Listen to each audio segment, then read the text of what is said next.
ত্রয়োদশ জাতীয় সংসদ নির্বাচনে পরাজয়ের কারণ হিসেবে দলীয় গ্রুপিং ও অভ্যন্তরীণ কোন্দল নিয়ে অপপ্রচারের প্রতিবাদে সংবাদ সম্মেলন করেছে কুড়িগ্রাম জেলা বিএনপি।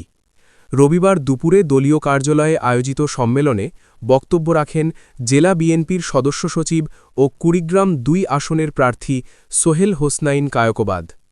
তিনি দাবি করেন, ইলেকশন ইঞ্জিনিয়ারিং করে বিএনপি প্রার্থীকে পরাজিত দেখানো হয়েছে এবং এ বিষয়ে রিটার্নিং কর্মকর্তাকে লিখিতভাবে জানানো ও হাইকোর্টে রিট করা হয়েছে। একটি মহল উদ্দেশ্যমূলকভাবে দলীয় কোন্দলের অভিযোগ তুলে বিভ্রান্তিকর সংবাদ প্রকাশ করছে বলেও অভিযোগ করেন তিনি।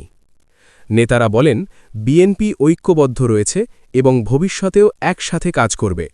সংবাদ প্রকাশে দায়িত্বশীল সাংবাদিকতার আহ্বান জানান তারা।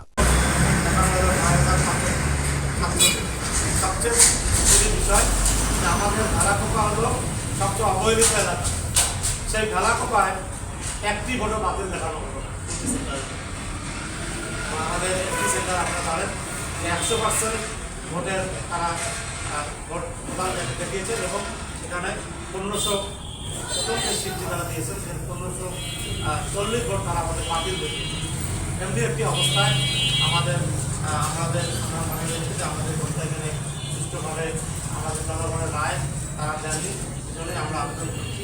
আজকের প্রেক্ষাপটে আমরা যারা লক্ষ্য করছি যেটি হলো, যারা কুড়িগ্রামের রায়কে ষড়যন্ত্র করে রায়কে তারা রায়ের পক্ষে তারা যে ষড়যন্ত্র করেছিল, আমাদের রায়কে তাদের বিপক্ষে তারা ছিলেন, তাদের বিপক্ষে যারা বিজয়ী করার ব্যাপারে তারা ভূমিকা রেখেছিলেন, যারা আজকে এই ষড়যন্ত্রের সাথে জড়িত ছিলেন, আমরা বিএনপি ঐক্যবদ্ধ, কুড়িগ্রাম জেলা বিএনপি ঐক্যবদ্ধভাবে আপনারা দেখেছেন আমরা নির্বাচন করেছি, আমরা জনগণের মাঝে গিয়েছি, আমরা জনগণের ভালোবাসা আজকে যে পরাজিত প্রার্থীকে বিজয়ী করবেন আমাদের যে চাওয়া পাওয়া, জনগণের রায়ের যে চাওয়া পাওয়া, এদের বিপক্ষে তারা আজকে ষড়যন্ত্র করে বিভিন্ন সামাজিক যোগাযোগ মাধ্যমে আমাদেরকে তারা বিভিন্নভাবে আজকে অপপ্রচার চালাচ্ছে। যাকে বিজয়ী করা হয়েছে তার পক্ষে আজকে তারা হয়তো বা তাকে এখানে স্থায়ীভাবে তাকে আমরা বলতে চাই, কুড়িগ্রাম জেলা বিএনপি ঐক্যবদ্ধ আছে, আগামী দিনের সময় থাকবে